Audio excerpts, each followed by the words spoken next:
Mississippi State commit, Yes, sir. Mississippi State cake sitting over here, you have an LSU hat on your head. How did this happen? It's been crazy. It's been a rocket recruitment. Everybody's been hitting me up, well, close to LSU and Mississippi. I had a great relationship with both of them, but I thought that it was great to stay home and just stay the culture in our city, in our state. Tell us what the last 24 hours have been like. When did you make your decision, and when were you really set on LSU? In the last 24 hours, I've been itching. It's been 50-50, but I prayed last night and I told God, just give me a sign, and He gave me a sign, and the sign was just LSU. You decided that last night? Yes, ma'am. What was the thing that appealed to you the most about joining LSU? My brothers that went there this year. I'm not saying I'm following them, but we had a talk and it was just like we should stay the culture in our state instead of bringing it somewhere and then we can all ball out. Because me, Sage, Jack, and Walker, we've been all talking about we can play together, and this was the time we could just play together. You mentioned it, but there's so much talent here in Acadiana, high-end talent. The ability to stay together. I mean, you were playing across the street from Jack and Walker, and then obviously Sage. How big was that? How often did you guys talk? We talk almost every day, every week. We always try to get together and put in work, but sometimes our schedules just don't match. But I think now, after the season ends, we'll get more time to work because we all go in the same place, so we can all work out. Not being able to play. Yeah. Right. Having to sit out. Does a moment like this, being able to join, and you can correct me if I'm wrong, a dream school, does it make all of it better? If that makes sense. Yeah, because it's a lot of energy being built up inside me just to get out on the field again. Being depressed but not showing it, knowing how to work my way around. I think that all this stuff that happened to me was just God's decision.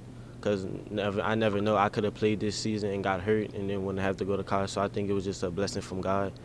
I don't look at it as a setback for my future. I look at it as a future moment.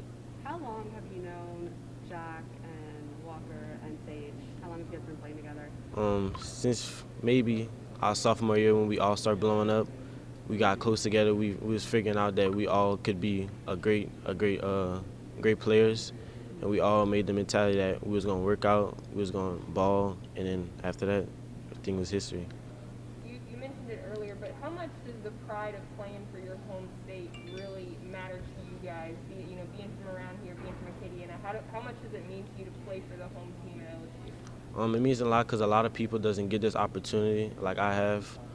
They got kids that's waiting to be in my seat, and I hope they get there because it's not easy. Really, it's not easy, but I think it's a huge accomplishment to play for your home state because that's where mostly that everybody wants to play is their home state. So I think that and my home state is one of the best, and I think we should stay here. I would imagine that, I guess for this class it may be done, but there will be future guys in the next year or two that are LSU potential targets. I'm imagining that you're trying to build a fence around Lafayette and Acadiana. Yes, sir. That's great. To just stay all our talent here, just like Chris Hilton, just stay everybody in the state and just keep balling out. We don't need to go on the East Coast, on the West Coast, nowhere else. All our talent should just stay in the state. Aside from getting to play with guys that you've kind of grown up with these past couple years, what really appeals to you about LSU? The new offense that they created. Years before that, they wasn't throwing the ball as much, and it wasn't really in the spread, but now they open it up. And I see a lot of guys getting catches starting as freshmen, and I think I can be one of them. Yeah. I was going to say, just seeing someone like Kayshawn have an influence, does even seeing that it's more than Joe Burrow, that it's other quarterbacks that are able to have success, were those parts of the influence as well? Yes, sir. I think he created the way for most of the underclassmen. For him staying in state and showing that he can be a great baller also at LSU instead of going to out of state, going to Alabama. I think he made a great choice, and then me just staying in state also and not going to Mississippi, and we just stay balling out.